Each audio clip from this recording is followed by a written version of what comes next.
Okay, good morning. Hello. Here we are again. I am Tina Rose, and this is my channel, No Longer a People Pleaser. And I have healed a lot from being a people pleaser.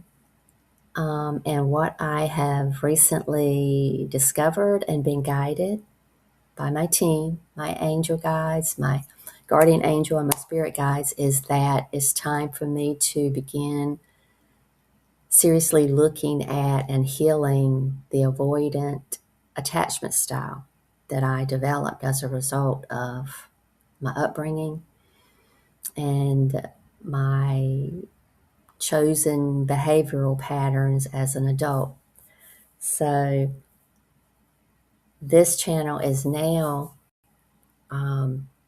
referring to being a people pleaser and an avoidant.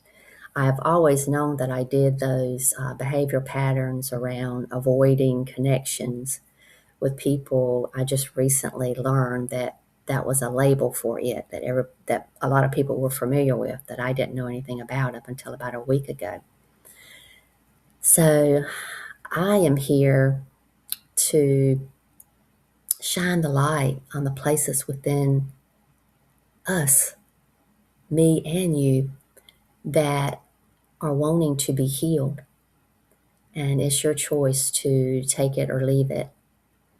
But I do invite you to consider these things because a lot of times we don't even know that we're doing some of these things, or the reason, the underlying foundation of why we choose these behavioral patterns. And I hope to shine light on that. Today it's going to be about how through our emotional abuse and emotional neglect, we were programmed to feel shame around crying. And I believe that's very prominent. I don't know how many times I've heard even YouTubers, start to tear up and they're like, oh my God, I'm sorry. I can't do this. I'm so pathetic, whatever. So I'm here to say that the reason we do that is because as a child of emotional neglect, that space within us that was ideally supposed to be, or ideally that would be filled with love and acceptance and respect, was instead filled with shame and guilt. When the tears would come as a little child, you would be met with irritation. Stop crying. You're fine. There's no reason to cry about that. Or it would just get ignored rather than being comforted and nurtured. And, the big person, come here. Tell mama what's wrong. We didn't get help understanding and regulating our feelings. Crying for us was a rejection. We learned that if we cried, we would get rejected, not accepted, and feel like we didn't belong. Crying became associated with shame and guilt as a result. In adulthood, it shows up as, I hate crying in front of people. I can't let myself be seen in pain. Or we spend the whole time apologizing and not allowing. We feel like we're weak and dramatic and that we shouldn't feel that way. You feel humiliated. I have experienced all of these many, many, many times in my life. The people pleaser says, my tears make others feel uncomfortable. And the avoidant says, I don't need anyone else. It's the same root cause, just different armor that we've developed in our survival mode. So what I am inviting you to do around the tears that you shed, now when you cry, choose not to abandon yourself. Let the tears be okay. Have self-compassion. Let your feelings be seen and felt. They are not wrong. Something inside of you is in terrible pain. You don't need anyone else's permission to cry except your own. Give yourself permission to let the tears flow. Give your inner child permission to cry and scream, kick and scream, for that matter.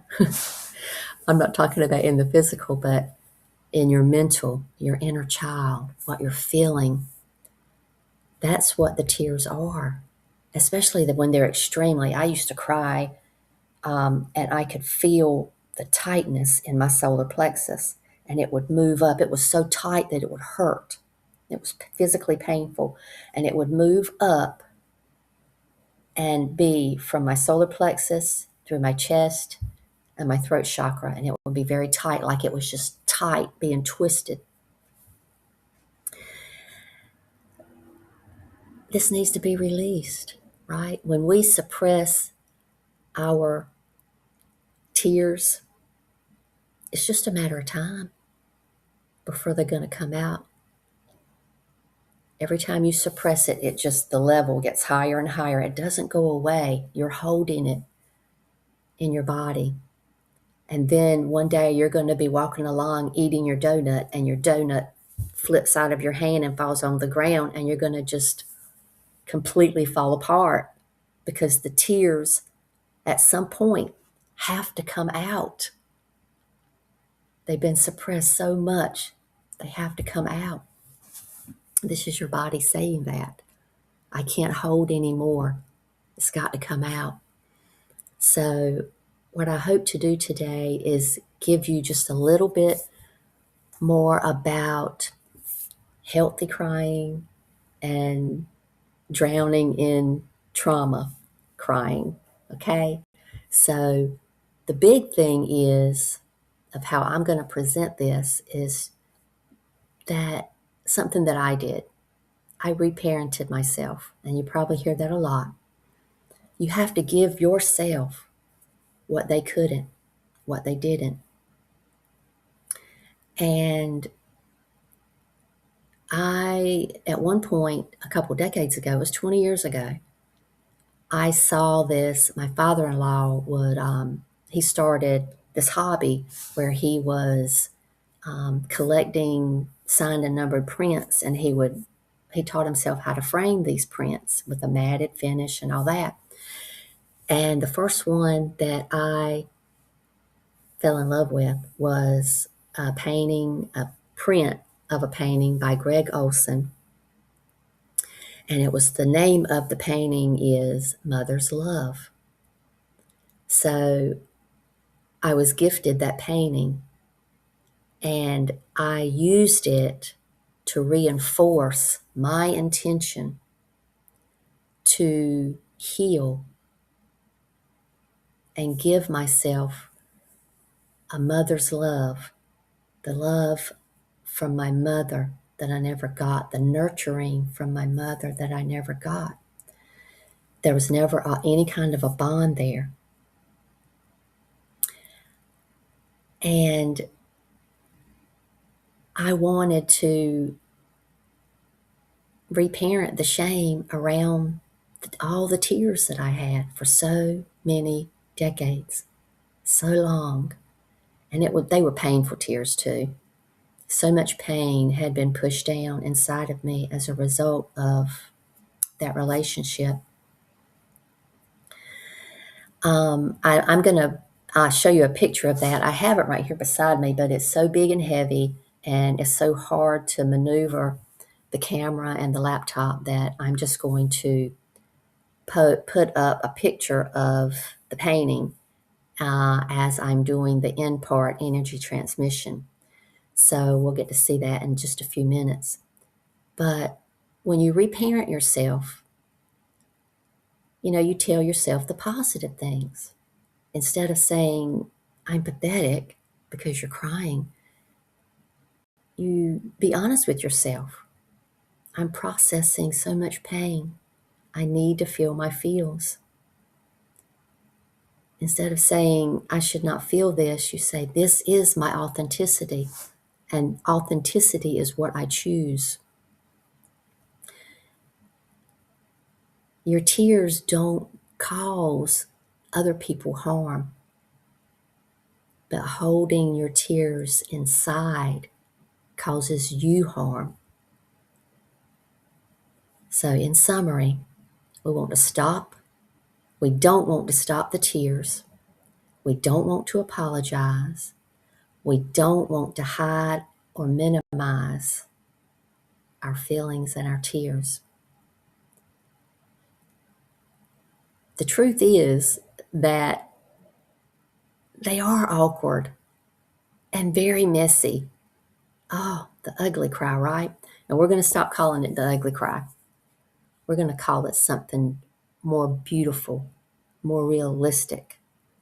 Choose your word, whatever you want to call it, but call it something other than the ugly cry. Call it my authentic cry. My I can see clearly now cry. That's what I used to call mine. And I would sing the theme song. That was my theme song. I can see clearly now the rain is gone. Of course, I don't need to sing the whole thing. But tears are better out than in. These are quick little things you can say to yourself. Because when that pain comes up and the tears start coming out, it's hard to concentrate and stay focused on the present. Stay focused on your healing. So, tears, better out than in. Stay present with your tears. Stay present with what's really happening. Stay present with the fact that your tears, their end goal, is for your healing. You want to choose a healthy release. Stay grounded, stay present, allowing this healthy release to process. And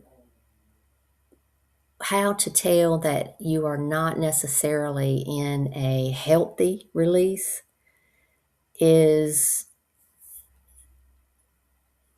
a trauma flood of emotion. It's a dysregulated, overwhelmed panic.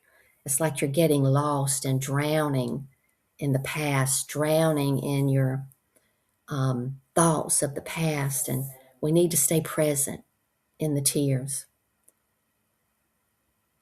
You let emotion move through you, not get drowned by it. Know that it is a process. And there have been scientific studies that show that when you have, in that moment, when you have a particular emotion that needs to come out, it takes about 90 seconds. So stay present, stay grounded. And today's energy transmission is going to be a little different. I am going to read, these are actually lyrics from a love song. And the song was written by Ed Sheeran. The name of it is The Love of My Life. Chances are you've heard it. But the way I would invite you to apply this song, this lyric, play it again and again if you need to. That's the way I did. I would sing myself love songs, and I still do. But play it over and over again and sing it to yourself. Sing it to the little Tina, the little you, your inner child. Sing it to your spirit in gratitude and sincere, heartfelt respect and acceptance for yourself. Sing love songs to yourself. And this one I'm choosing because it's perfect for today's theme. And early on, probably about, again, 20 years ago, when I had first got the Mother's Love painting, I started saying to myself, and I would say it to other people, they would start apologizing for getting upset because a lot of times conversations with me would get deep. That was just my nature. That's where I wanted to go. I wanted to be real and authentic about things. And so conversations would get deep and people would start crying and then they'd start apologizing. I would say, look, cry all you want to. Cry all you need to. This is a healing for you. So I say, cry all you want to, cry all you need to. And when you cry and you do it in presence and staying grounded,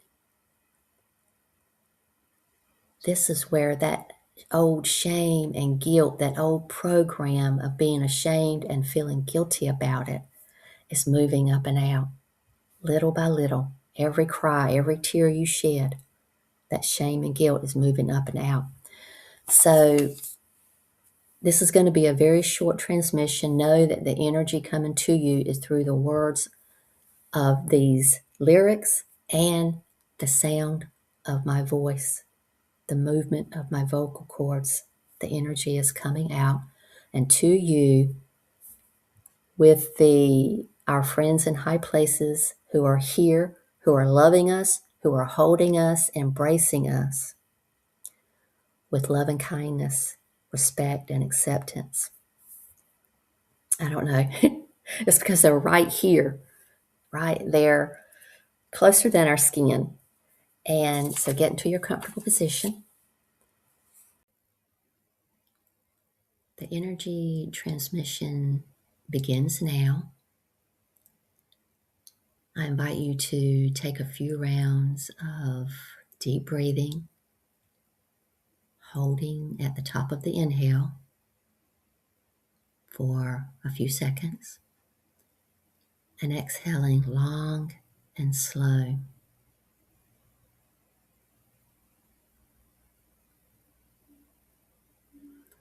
Do a few more rounds of this breathing style.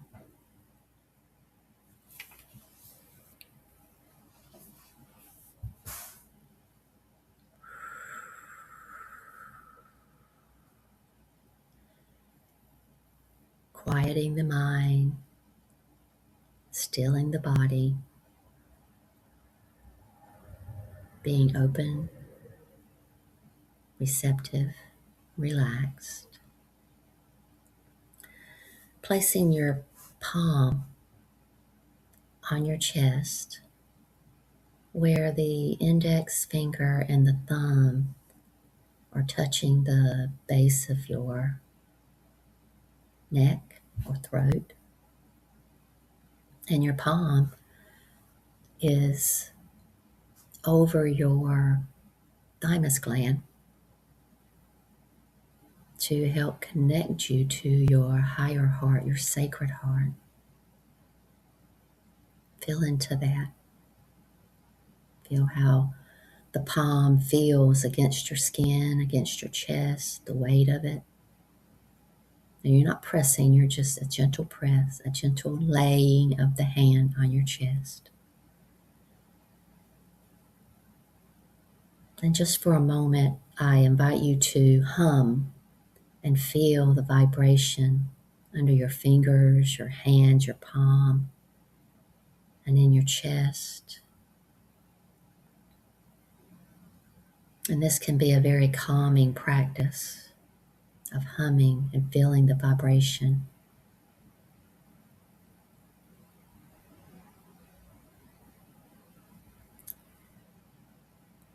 And Consider the vibration that you're feeling as a frequency of love.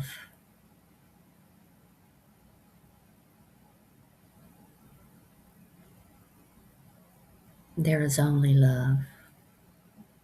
In truth, that's all there is. Love is an energy. And when it vibrates, it creates wavelengths. And the wavelengths turn into frequencies. Frequency of love. The majesty and ecstasy of your new true self.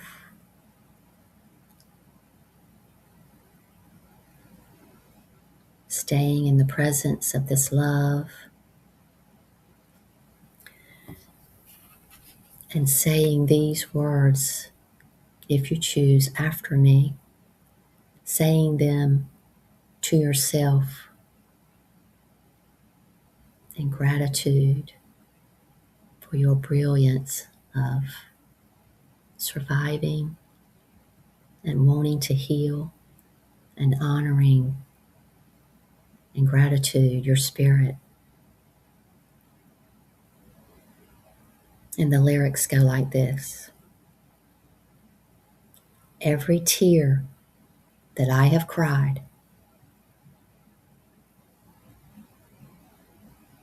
every dream that took flight, you are the reason I'm breathing. You are the love of my life. My heart's only home.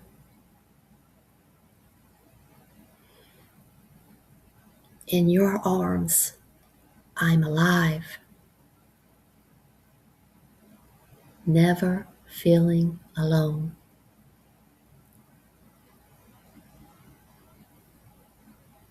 You are the love of my life.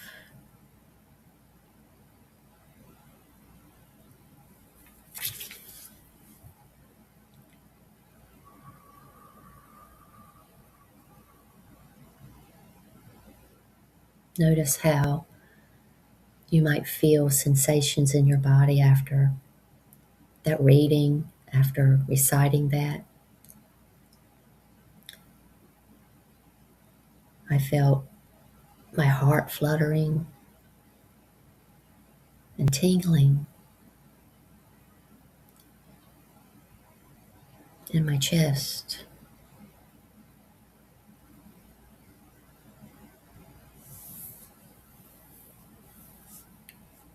Say these things to yourself. Sing love songs to yourself on the daily. And don't just say the words. Don't just sing it. Embody what it feels like to love.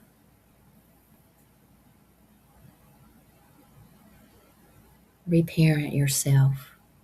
Reparent that space within you that didn't feel the love. Fill that space now with love, your respect, your acceptance for yourself.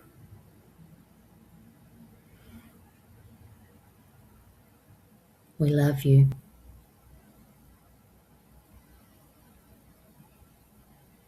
We see you.